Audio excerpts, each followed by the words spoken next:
The annual sled trip is a big part of what drives us all to ride. Now that trip could be in the pursuit of a high mileage day, or a trip with the boys or the girls, or maybe just out with the family. But before we hit the road with our trucks and trailers, we have to plan our adventure. I'm just wondering though, are you taking advantage of everything there is to see and do on your next ride? Last season, STV and OSM planned a trip to Rouyn-Noranda for some riding, relaxing, and racing. First up was a stop to the CSRA's season opener in Rouyn-Noranda, then a couple of days riding the trails of the Abitibi-Témiscamingue region of Western Quebec.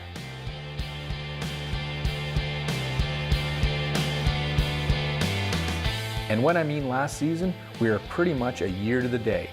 In fact, if you're watching this on your television subscription, there's a good chance the CSRA racers are on the track right now in Rouyn. If you're watching on the web, well, that can happen anytime. But the point of this story is that before you make plans for your next sledding adventure, you should think about other things you can do on your vacation to take it from just another sled ride to an epic adventure. These sidebar experiences can be just about anything, from a race, as in our case with the CSRA event, or a vintage sled collection that can be either a private one or something more organized. Maybe it's a sledding resort mecca of some kind. You know, one of those places that everybody needs to get to at least once in their sledding career. Or it could even be something outside of snowmobiling, but just as cool to see. Often when we're planning one of our trips for video or print, we're looking for those extra sidebar stories that we can capture along the way. Sometimes they become part of the story we're working on, other times they become a feature of their own. But one thing is for sure, my most memorable snowmobile rides have always included one of these sidebar nuggets, and over time, they've turned into some of my best snowmobiling memories. When you're setting up a snowmobile trip, obviously your key is to go snowmobiling, to put down big miles. And it's kind of always been that way. But what we've been doing is we're trying to take a step back and really kind of enjoy the area that we're going into and find things different over and above, say, just snowmobiling. I mean, it's great to do big miles. I mean, you can still do those trips, but also to take the time and find something like a tourist spot, point of interest, or even a snowmobile race. I mean, why not? Take the time.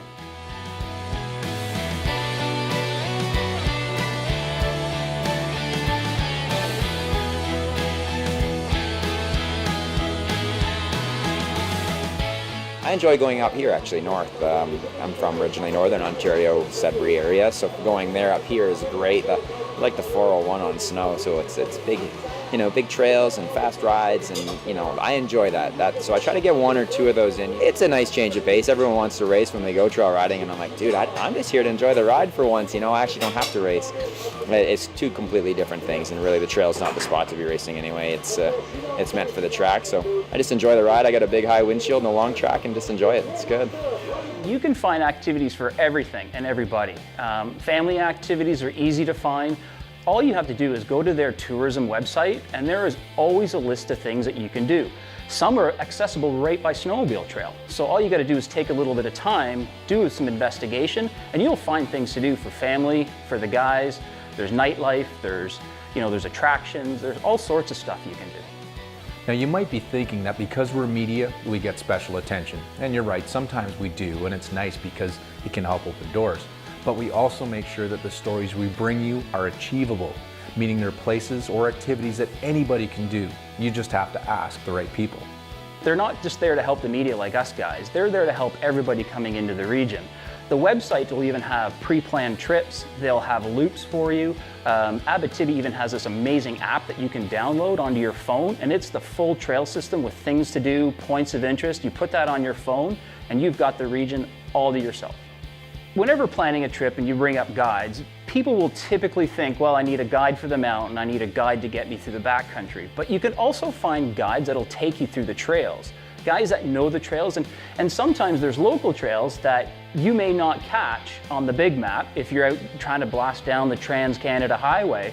There's going to be some off local trails that maybe it'll take you into a point of interest that may not be on the map, or a photo op that you may not find that's not a marked trail. Those guys will help you find those spots for sure.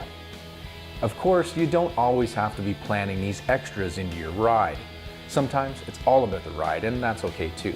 But if you are headed to an area that you've been to countless times already, by doing something different on just one day, you can breathe life into these places that might be becoming a little stale. Oh yeah, if you wanted to plan a race and ride weekend, All you got to do is head over to the CSRA website, the schedule's there, pick a location, pick a race, then head over to that region's tourism board, find the things to do, and tie it all in. Trust me, you will not be disappointed. Bottom line, if you plan in advance and use the resources available to you in the places you're headed to, I can guarantee that you can plan a trip you'll remember forever.